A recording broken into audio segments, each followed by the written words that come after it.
দেশের ইতিহাসে সর্বকনিষ্ঠ উপদেষ্টা হিসেবে রেকর্ড গড়লেন তারা। শুধু দেশ কেন, এই উপমহাদেশেও তো নেই। ঢাকা বিশ্ববিদ্যালয়ের ছাত্র থেকে সরাসরি উপদেষ্টা, মন্ত্রী পদমর্যাদার, এ যেন এক নতুন ইতিহাস। ছাত্র আন্দোলনের অগ্রসেনানী থেকে সরকারের উপদেষ্টা। ইতিহাস বলছে ৩০ বছর বয়সের কম কেউ কখনোই সরকারের উপদেষ্টা হতে পারেননি।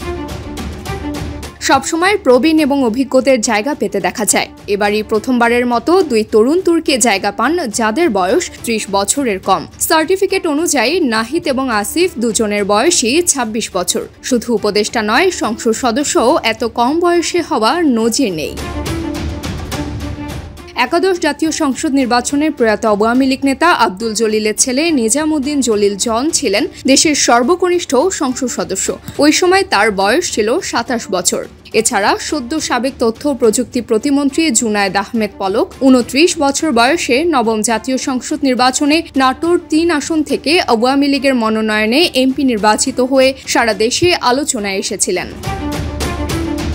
আসিফ মাহমুদ ভুইয়া ও মোহাম্মদ নাহিদ ইসলাম বৈষম্য বিরোধী ছাত্র আন্দোলনের অন্যতম সমন্বয়ক। কোটা সংস্কার আন্দোলনে নেতৃত্ব দিয়েছেন তারা। জানা গেছে, আসিফ মাহমুদের বাড়ি কুমিল্লার মুরাদনগর উপজেলার আকুবপুর গ্রামে। তার বাবার নাম মোহাম্মদ বিল্লাল হোসেন ও মায়ের নাম রোকসানা বেগম। ২৬ বছর বয়সী এই উপদেষ্টা আদমজী ক্যান্টনমেন্ট কলেজের প্রাক্তন শিক্ষার্থী। তিনি কলেজের বিএনসিসি ক্লাবের প্লাটুন সার্জেন্ট ছিলেন। আদমজী কলেজ থেকে উচ্চ মাধ্যমিক শেষ করে এখন ঢাকা বিশ্ববিদ্যালয়ে পড়াশোনা করছেন। বিশ্ববিদ্যালয়ের ভাষাবিজ্ঞান বিভাগের স্নাতকোত্তর শিক্ষার্থী।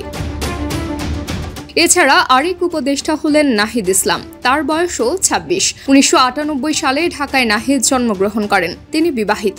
নাহিদের ডাকনাম ফাহিম। নাহিদ ও আসিফের ঘনিষ্ঠেরা বলছেন, বরাবরই তারা মানুষের অধিকার নিয়ে সরব ছিলেন। ২০১৮ সালের কোটা সংস্কার আন্দোলনের সাথেও যুক্ত ছিলেন এই দুই নেতা। পরবর্তীতে ডাকসু ভিপি নুরুল হক নূরের সাথে দীর্ঘদিন রাজনীতি করেন তারা। আসিফ এবং নাহিদ আলোচনায় আসেন এবার কোটা সংস্কার আন্দোলনের সমন্বয়ক হিসেবে দায়িত্ব পালন করে। নাহিদ ১ নম্বর সমন্বয়ক এবং আসিফ ৪ নম্বর সমন্বয়কের দায়িত্ব পালন করেন। দায়িত্ব পালনকালে নির্যাতনের শিকার হন তারা। তাদের দুজনকেই তুলে নিয়ে যাওয়া হয়েছিল। নাহিদের দাবি, অপহরণকারীরা ছিলেন রাষ্ট্রীয় বাহিনীর সদস্য, যদিও তাকে তুলে নিয়ে যাওয়ার সময় তারা পড়েছিলেন সাধারণ পোশাকে। নাহিদ দাবি করেছেন তার হাত চোখ বেঁধে অত্যাচার চালানো হয়েছিল।